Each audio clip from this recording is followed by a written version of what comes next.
break બાદ સ્વાગત આપનું આપણું ગુજરાતમાં હાલ એક બ્રેકિંગ ન્યૂઝ કુંભના દિગંબર અખાડામાં આગ લાગી છે બાર ટેન્ટમાં આગ લાગી છે ગેસ સિલિન્ડર બ્લાસ્ટ બાદ આ આગ ફેલાઈ અને બાર ટેન્ટ સળગી ગયા છે આ આગને કારણે આપ આ દ્રશ્યો જોઈ રહ્યા છો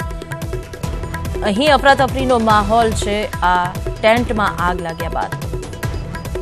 તો પોલીસ કાફલાએ પણ અહીં પરિસ્થિતિ સંભાળી લીધી છે અને આ સ્થળ પરથી લોકોને દૂર રાખવા માટેની કામગીરી છે તે પોલીસ કાફલાએ કરી છે અને આ વિસ્તારને કોર્ડન કરી અહીં કોઈ પણ વ્યક્તિ પ્રવેશે નહીં તે માટેના પ્રયત્ન કરવામાં આવ્યા તાત્કાલિક અહીં આગ ઓલવવાની કાર્યવાહી શરૂ કરી દેવામાં આવી અને આપ જોઈ શકો છો કેટલું મોટું નુકસાન થયું છે કારણ કે 12 ટેન્ટ બળીને રાખ થઈ ગયા છે દિગંબર અખાડામાં 12 ટેન્ટમાં આગ લાગી છે તો જ્યારે આ રીતે ટેન્ટમાં આગ લાગે છે ત્યારે અહીં સામાન રાખવામાં આવેલો હોય છે જે પણ શ્રદ્ધાળુઓ દિગંબર અખાડા અંતર્ગત કુંભ મેળામાં ભાગ લેવા માટે પહોંચ્યા હતા તેમનો સામાન બળીને રાખ થઈ ગયો છે રસોઈ બનાવવા માટે જે વ્યવસ્થા કરવામાં આવી હોય છે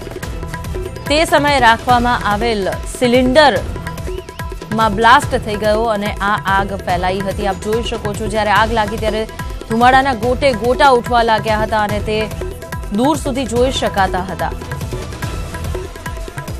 તો 12 ટેન્ટમાં આ એક પછી એક આગ ફેલાઈ ગઈ અને 12 ટેન્ટ બળીને રાખ થઈ ગયા દિગંબર અખાડાના તો દિગંબર અખાડામાં લાગેલી આગ 12 ટેન્ટમાં ફેલાઈ ગઈ આ સિલિન્ડર બ્લાસ્ટ બાદ આગ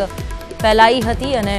આ આગને ઓલવવાની કામગીરી તાત્કાલિક શરૂ કરી દેવામાં આવી હતી પરંતુ આ 12 ટેન્ટમાં લાગેલી આગને કારણે શ્રદ્ધાળુઓના માલ સામાનને નુકસાન થયું છે તો અહીં જ્યારે અખાડા સાથે સંકળાયેલા શ્રદ્ધાળુઓ પહોંચતા હોય છે તેમના રહેવા માટે ટેન્ટ બનાવવામાં આવ્યા હોય છે તેમના ભોજન માટેની વ્યવસ્થા પણ કરવામાં આવતી હોય છે અને આ ભોજન માટેની વ્યવસ્થામાં જે રસોઈઘર બનાવવામાં આવ્યું હતું ત્યાં ગેસ સિલિન્ડર બ્લાસ્ટ બાદ આ આગ લાગી હતી